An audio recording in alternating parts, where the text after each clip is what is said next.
ఏంటి ఇక్కడ ఉన్నావు? పద, అందరు లోపల వెయిట్ చేస్తున్నారు. కాదు, మనం ఇక్కడే ఉంటావా? ఇక్కడే ఉంటాం. మనం ముందు అనుకుందే కదా, నేను నువ్వు మా డాడీ మమ్మీ ఇక్కడే ఉంటాం. అంటే ప్రైవసీ ఉండదు కదా? మన రూమ్ మనకే ఉంటది కదా, ప్రైవేట్ గా. అది కాదు, లోపల నుంచి వినిపిస్తాయి కదా. వినిపించడం ఏంటి? దుబాయ్ నీకేమర్థం కాదు. వెళ్ళిపోతావేంటి? సగం సగం చెప్పి వెళ్ళిపోతే పూర్తిగా చెప్తేనే కదా అర్థం అవుతుంది. ఏదన్నా ఒరే వైల్డ్ ఏదైనా కావాలంటే దగ్గర ఏమన్నా వైల్డ్ అనిమల్ ఒకసారి నీ చెయ్యవు.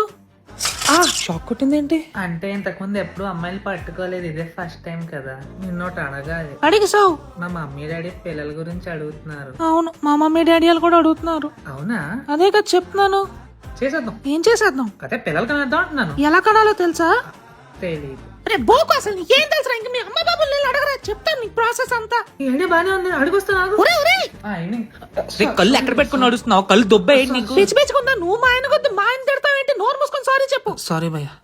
ఏమైంది? ఎందుకు ఏడుస్తున్నావు? ఎన్నాళ్ళు ఏ అమ్మాయినా నన్ను తిట్టడానికి వచ్చేది. ఫస్ట్ టైం నన్ను ఒకరు తిడుతుంటే ఒక అమ్మాయి నా కోసం గొడవ పడింది. ఊరుకో ఊరుకో, ఎత్తులో ఉన్నావు, ఏడుస్తే బాగోదు. ఫాలో చేయకపోతే లైఫ్ లాంగ్ సింగిల్ ఉండిపోతారు. నాకు తినిపించచ్చు కదా నువ్వు.